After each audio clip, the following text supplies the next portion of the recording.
بسم اللہ الرحمن الرحیم۔ السلام علیکم۔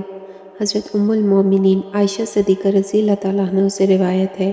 اللہ کے رسول صلی اللہ علیہ وآلہ وسلم نے فرمایا، جو شخص ہمارے دین میں وہ چیز ایجاد کرے جو اصل میں اس میں شامل ہے ہی نہیں تو وہ مردود ہے۔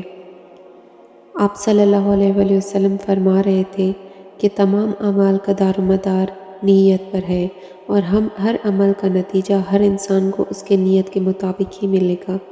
بس جس کی ہجرت دولت دنیا حاصل کرنے کے لیے ہو یا کسی عورت سے شادی کرنے کی غرض سے ہو تو اس کی ہجرت انہی چیزوں کے لیے ہوگی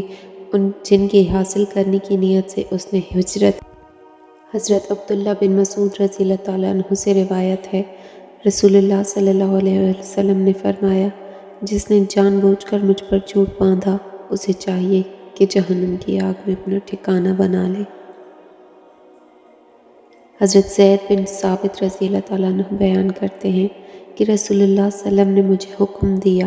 تو میں نے یہودیوں کی تحریر سیکھ لی۔ آپ صلی اللہ علیہ وسلم نے فرمایا، اللہ کی قسم یہودیوں سے میں جو لکھواتا ہوں اس پر مجھے اعتماد نہیں ہے۔ چنانچہ میں نے ان کی زبان لکھنا پڑھنا سیکھ لی، اور 2 ہفتے بھی نہ گزرے کہ میں اس میں خوب ماہر ہو گیا۔ پھر آپ صلی اللہ علیہ وآلہ وسلم کو جب کچھ لکھنا ہوتا تو میں ہی لکھ کر دیتا، اور جب کوئی خط وغیرہ آتا تو آپ کو۔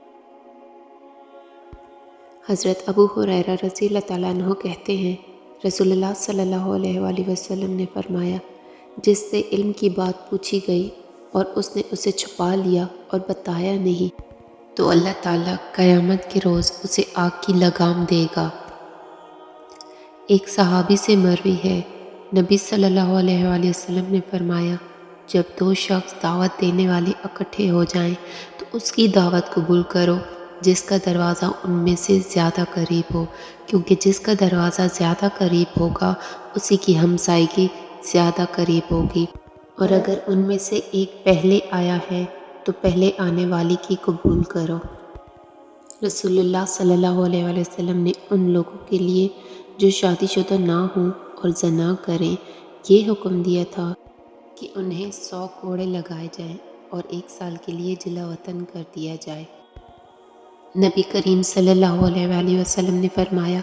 جو شخص قسم اس لیے کھاتا ہے تاکہ اس کے ذریعے کسی کا مال ناجائز طور پر ہضم کر جائے تو وہ اللہ سے اس حال میں ملے گا کہ اللہ پاک اس پر سخت غضبناک ہوگا۔ رسول اللہ صلی اللہ علیہ وآلہ وسلم نے فرمایا، منافق کی 3 نشانیاں ہیں، جب بات کہی تو جھوٹ کہی، امانت دی گئی تو اس میں خیانت کی، اور وعدہ کیا تو اسے پورا نہیں کیا۔ رسول اللہ صلی اللہ علیہ وآلہ وسلم نے فرمایا، اگر لوگوں کو معلوم ہوتا کہ اذان اور صف اول میں کتنا ثواب ہے اور پھر انہیں اس کے حاصل کرنے کے لیے قرآن اندازی کرنی پڑتی تو وہ قرآن اندازی بھی کرتے، اور اگر انہیں معلوم ہو جائے کہ نماز سویرے پڑھنے میں کتنا ثواب ہے تو لوگ ایک دوسرے سے سبقت کرنے لگے، اور اگر انہیں معلوم ہو جائے کہ عشاء اور صبح کی کتنی فضیلتیں ہیں تو اگر گھٹنوں کے بل آنا پڑتا تو پھر بھی آتے۔